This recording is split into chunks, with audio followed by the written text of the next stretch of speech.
E aí, tudo bem? Estamos aqui hoje para falar sobre a PEC 18/2020, a que trata do adiamento das eleições municipais de 2020. Eu quero que você fique bem ligado até o final desse vídeo, porque nós temos muitas dicas, muitas orientações e vamos discutir ponto a ponto o texto aprovado no Senado Federal e que segue agora para a Câmara dos Deputados. Importante dizer, pré-candidato e pré-candidata, que a aprovação no Senado ontem foi mais um dos passos necessários para o adiamento das eleições. Não está ainda oficializado. Para isso, depende lá da aprovação na Câmara dos Deputados e caso houver qualquer alteração, volta para o Senado para uma nova votação. Então, pré-candidato, é importante que você fique também ciente de como funcionam os trâmites legais para a aprovação de uma emenda à Constituição. Como que você vai explicar para o seu eleitor como que funcionam os processos de votação e de aprovação. Então é importante que você fique bem ligado, bem informado, para não cometer o erro de já dizer as eleições estão adiadas. O fato é, foi aprovado no Senado, mas ainda não estão adiadas. Ainda segue todas as datas aprovadas, né, lá na Lei 9.504 e depois com as alterações que tiveram em 2013, 2015, 2017. Mas ainda não está nada oficializado sobre o adiamento das eleições de 2020. É muito importante que você fique ligado nessa questão. Então vamos lá. Ontem, no dia 23 de junho de 2020, nós tivemos a votação virtual no Senado Federal, onde os senadores, né, apresentaram lá as suas opiniões, as suas ideias.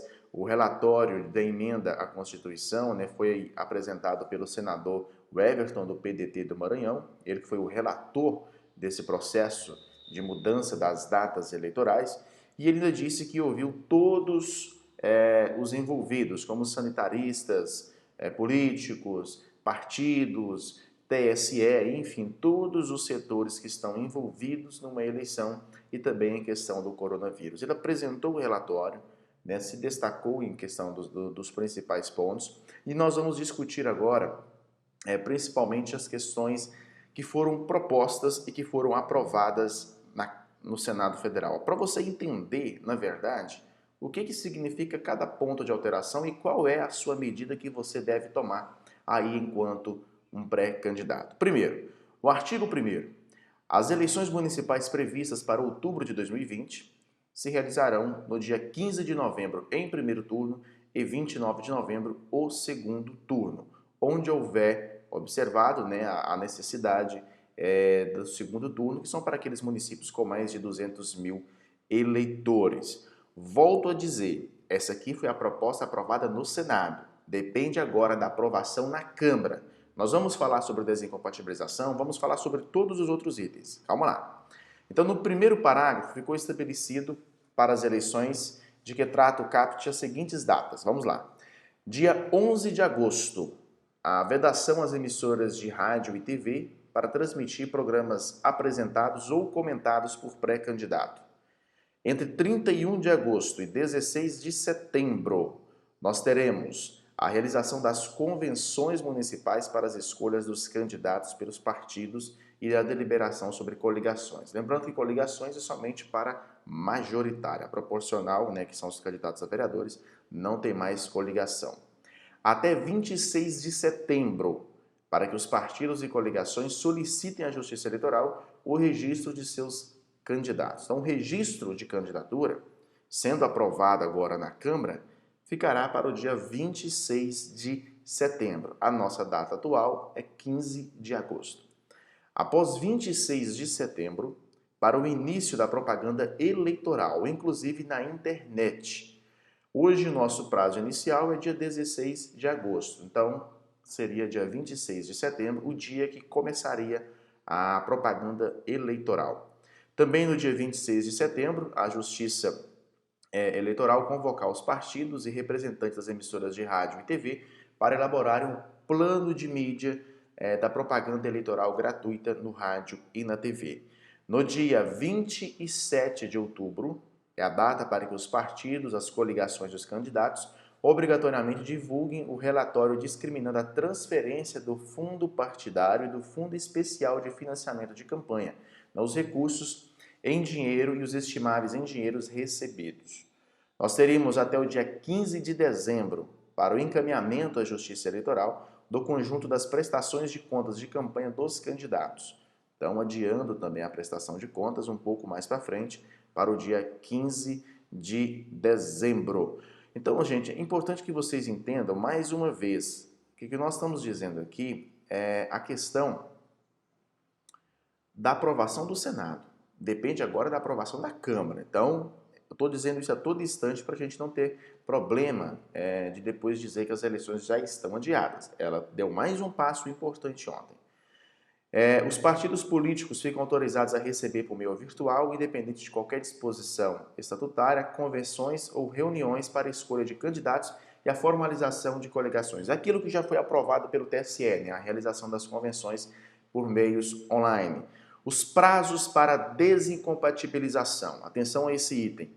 Na data da publicação dessa emenda constitucional. E agora vamos fazer uma pausa. Se essa PEC for aprovada no Senado antes do dia 4 de julho, segue, as datas futuras serão alteradas. Se ela for aprovada depois do dia 4 de julho, aqueles candidatos que devem se desincompatibilizar no dia 4 de julho, esses devem se afastar. Não dá para ficar esperando, né, a decisão da PEC. Preste bastante atenção. Os prazos para desincompatibilização que na data da publicação dessa emenda constitucional estiverem a vencer serão computados considerando-se a nova data da realização da eleição de 2020.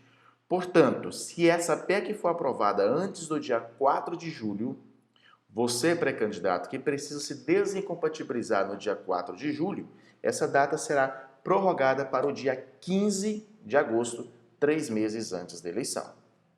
Bem claro, se ela for aprovada depois, você tem que ter que se desincompatibilizado no dia 4. Por quê?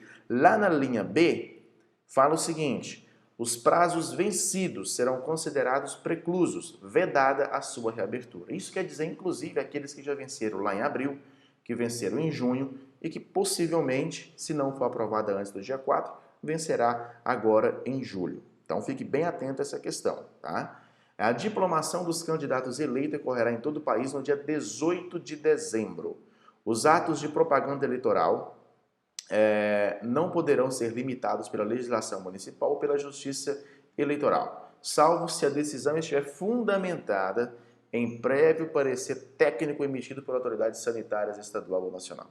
Isso aqui é limitando os municípios de algumas situações, né? Acaba que o município, às vezes, ele prefere tomar alguma medida, mas não pode mudar uma lei federal, né? Então, isso é resguardando, levando em consideração que a gente tem hoje uma pequena guerrilha política, né, de pessoas de partidos diferentes que acabam optando por fazer ações diferentes daquelas recomendadas pelo Ministério da Saúde e pelos órgãos competentes na área da saúde. Em relação à conduta de gastos liquidados com publicidade, atenção prefeitos, atenção presidente de câmaras, vocês teriam até o dia 4 de julho para poder, né, fazer os seus gastos com publicidade, que são 3 meses antes da eleição. Sendo aprovada a PEC agora, esse prazo também, de 3 meses, ele será prorrogado para até o dia 15 de agosto de 2020, mas tem uma regra: eles não poderão exceder a média dos gastos dos 2 primeiros quadrimestres dos 3 últimos anos que antecedem o pleito.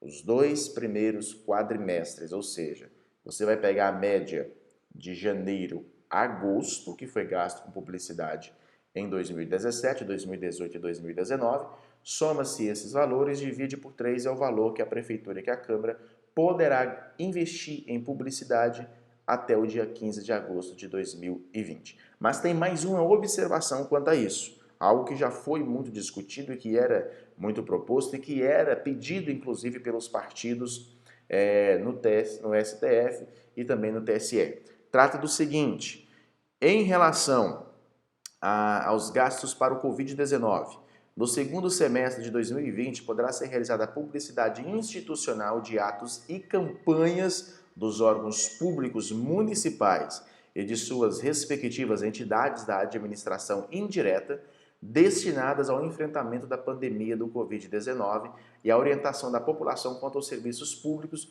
e outros temas afetados pela pandemia. Resguardada, atenção, a possibilidade de apuração de eventual conduta abusiva. O que isso quer dizer? Que as prefeituras, mesmo durante o período eleitoral, elas poderão fazer campanhas orientativas e educativas, desde que essas estejam relacionadas à Covid-19 e orientando a população sobre medidas a serem tomadas. Portanto, por mais que você tenha uma média de gastos até o segundo quadrimestre do ano, os gastos com Covid-19 estão liberados, mas atenção, é somente para o Covid-19. Inclusive, será fiscalizado pelo Ministério Público Eleitoral se houver qualquer conduta abusiva nesse caso. É importante dizer também que o Tribunal Superior Eleitoral promoverá a adequação das resoluções que disciplinam o processo eleitoral de 2020 e serão publicadas posteriormente à aprovação da PEC. Então, tudo que será aprovado pelo Senado, que já foi aprovado no Senado, e que possivelmente será aprovado na Câmara, tem que entrar numa resolução eleitoral. Então, pré-candidato, já não saia dizendo aí que as eleições estão adiadas, que as eleições ocorrerão em 15 de novembro.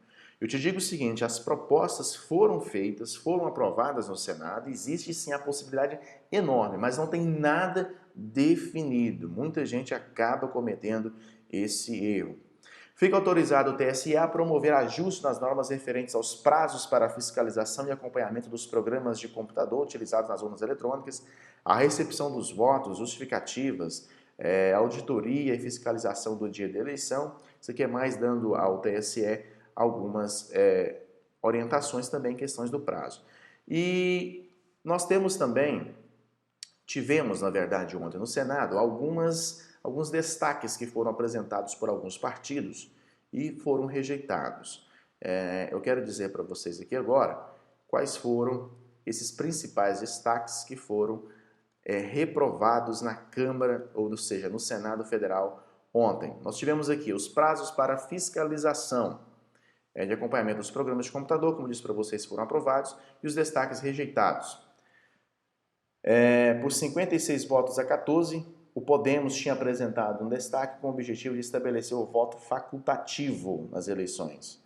Foram reprovados pelo Senado Federal, então não é voto facultativo nesse ano. Então oriente o seu eleitor que os votos são obrigatórios mesmo na questão da pandemia.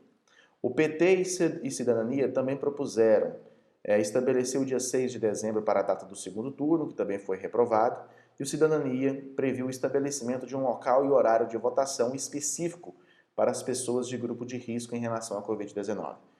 O relator, o senador Everton Rocha, disse que medidas nesse sentido poderão ser definidas depois pelo TSE. Gente, só para a gente finalizar, eu quero dizer para vocês o seguinte, é muito importante que vocês estejam sempre cientes de tudo o que acontece no meio eleitoral. Dizer informações que não são verdadeiras atrapalha o processo. Dizer informações que não são verdadeiras te coloca em descrédito perante o seu eleitor. Se você não entende como funciona a tramitação de um projeto, como funciona a tramitação de uma votação e vai se candidatar, isso é ruim. Então busque informações, leia, assista vídeos, acompanhe aqui o nosso canal, esteja sempre ciente do que de fato acontece dentro da política nacional para você poder apresentar as suas ideias à sua comunidade. Ontem eu recebi diversas mensagens de pré-candidatos dizendo as eleições agora ocorrerão 15 de novembro. Errado. Nós temos uma proposta aprovada para 15 de novembro, mas ainda não está oficializado. Por mais que eu acredite que isso também será aprovado pelo Congresso Nacional e que entrará em vigor.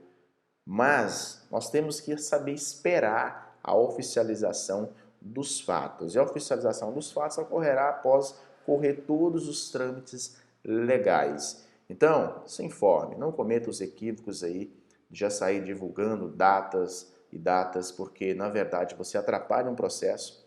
E nós temos a data do dia 4 de julho, que é a principal data que incomoda muita gente.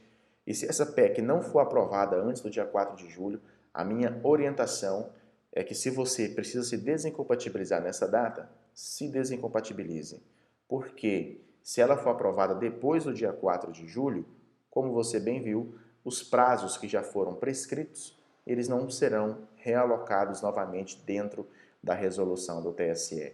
Então, por favor, cometa o acerto, cometa as coisas certas dentro do processo eleitoral, ok? Quero dizer para você que estão abertas aí as nossas inscrições para o curso de Marketing Político Eleitoral.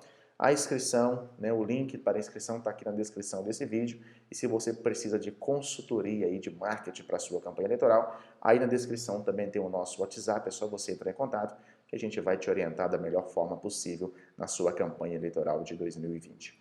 Valeu, um forte abraço e até a próxima.